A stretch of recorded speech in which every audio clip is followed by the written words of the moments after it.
First off, I'd like to say that I'm just a little bit under the weather right now. Please be praying for me, but I saw this video and I thought I might respond to it. It's a shorter one. This video and this person, as many others do, refute Calvinism from a misunderstanding of what Calvinism is. Before refuting something, it's important to understand and learn what that thing is. If we make claims about something we don't fully understand, or we teach about something we don't fully understand, this is how we falsely teach. The last thing you want to do is teach on something that you're ignorant of. This video does get a little bit confusing, as you'll see here in a little bit towards the end. Yeah, without further ado, let's get right into it. If faith is something that we're saved by, and it's not actually our faith really, but God's faith, then why does the Bible seem perfectly comfortable with consistently claiming that faith belongs to the one expressing it? These are just... So right off the bat, we're starting off with a misconception. We don't believe that the faith we have is not in our possession. The faith that I have is my faith. It belongs to God and it comes from God, in the same way that my life belongs to God and comes from God. But it doesn't mean that my life is not my life. It does mean that I am not my own, in the sense that my life and my dedication and my commitments belong to God. But I still am a person, a human being with a personality, all things that God has given me though. I and many other Calvinists would not say that the faith that we possess is solely God's faith, that it's not our faith. That's a misconception and a straw man. Few of many, many more verses. Mark 5:34, Mark 10:52, Matthew 9:22, 1 Corinthians 15:17, Luke 8:48, Revelation 2:19, 1 Peter 1:7. And so these are all passages, and again, there's many more that we could look to where, it's referred to as, to the believer, your faith or our faith. It's as if it belongs to us or in some form is being expressed by us. It just conveys this idea of ownership that I think would be a bit inappropriate if the Calvinist understanding of it was true.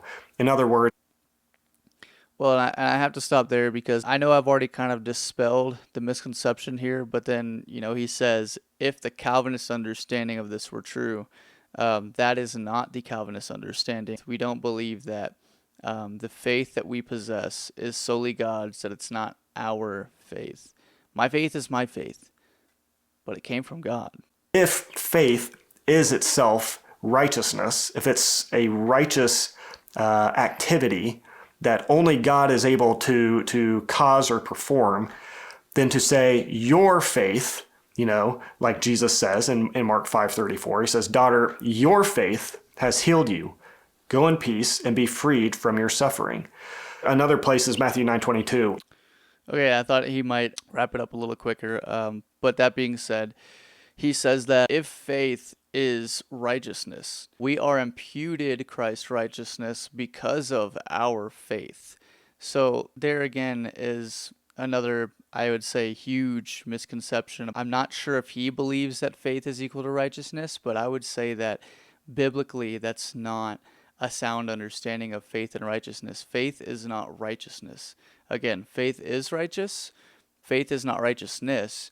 We are imputed Christ's righteousness because of our faith. If I could give any encouragement to the maker of this video, I would say, you might want to clear that misunderstanding up, because that's important, especially if you're going to be teaching on YouTube. And as Christians, we're called to evangelize. If you're evangelizing to people on the street or talking to your buddy and you start telling them, well, faith is righteousness, you're going to start confusing someone starting off from the beginning, who doesn't even know anything about Christianity. And the last thing we want to do is set a flawed foundation for someone and their faith. So, "Courage, daughter," he said, "your faith has healed you." Your faith has healed you.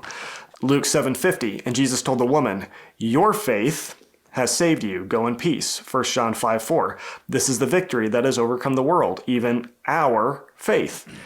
2 Timothy 1:5, "I am reminded of your sincere faith." Timothy, your faith. 2 Corinthians 1:24, not that we lord it over your faith, but we work with you for your joy. So if faith is in itself some kind of righteousness in the sense of meriting or contributing to our salvation, then it would seem highly inappropriate for the authors of the New Testament, and I think pretty much all the authors of the New Testament do this, to consistently and unashamedly refer to it as your faith or our faith. So I will say I think he did clear that up a little bit on his understanding of faith being righteousness. But again, I wouldn't call faith righteousness. Faith is righteous. It's not righteousness. Of course, at this point, a Calvinist could simply respond by saying that once God causes them to have faith, it becomes their own.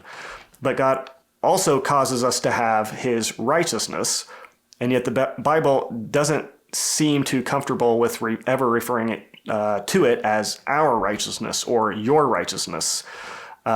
So I don't know if y'all caught that, but doesn't that totally debunk your initial position? Like, isn't that totally contrary to what you, like, the argument that you started off with in the beginning? I think he was trying to reconcile two things and ended up flipping his own argument on its head, and he tries to work through it, and it just gets really funky and doesn't make a lot of sense. Yeah, what he just said there, it just totally flips his argument on its head. And in the editing process, if I saw that, I would just start the whole video over, because your entire position needs to change based on everything you just said in the last like 5 to 10 seconds. The Bible would say you're saved by your faith, but would the Bible say you're saved by your righteousness? God gives us righteousness too, doesn't he?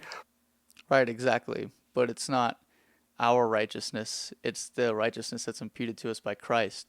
So in the same way, it's not our faith that saves us. It's the faith that God gives us that saves us. But we still possess that faith, and we still possess the righteousness that Christ gives us. We are the ones that are consistent in this position.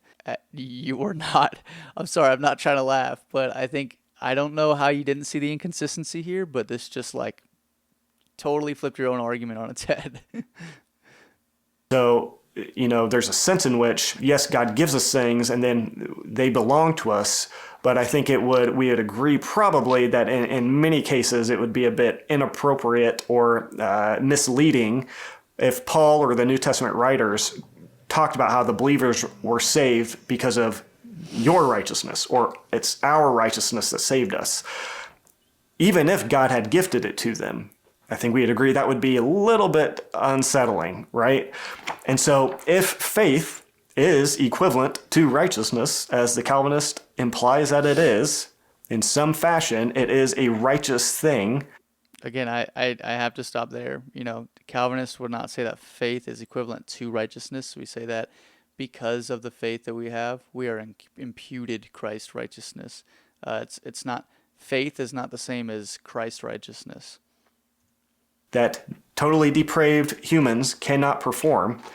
If that is the case, then again, I'm just asking, why is the Bible perfectly comfortable with referring to it as your faith and our faith, as if it belongs and in some sense comes from us? Well, I think you don't need to watch the full video. I think that sums it up quite enough. And we can see the clear contradiction and inconsistency with his understanding of Calvinism, and that the Calvinists are the ones that are consistent when we say that our faith is not necessarily ours because it's given to us by God. Our righteousness is not necessarily ours because it's given to us by God.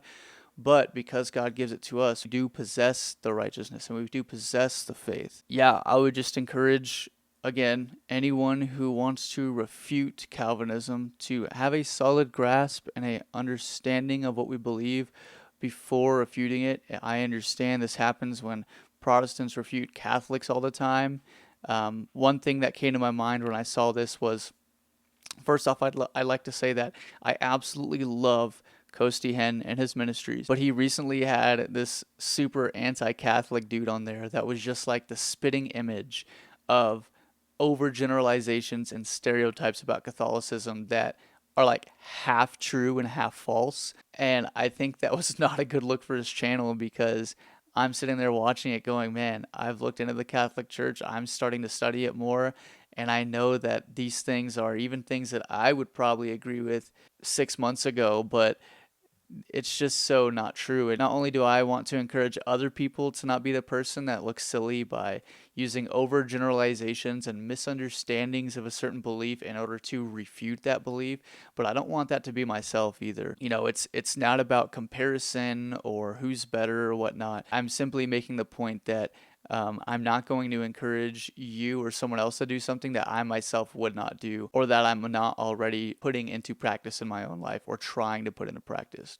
So, anyways, with that being said, God bless you. I hope that this edified you, and if you are anti-Calvinist, helped you understand more what we believe. I definitely want to respond more to Calvinist objections, because many of the objections come from a misunderstanding of Calvinism. And with so much objection to our beliefs, I want to be someone that defends what I believe. I believe that strong men and women of God should be standing up boldly for what we believe, and not just passively watching people and allowing them to step on us like a doormat.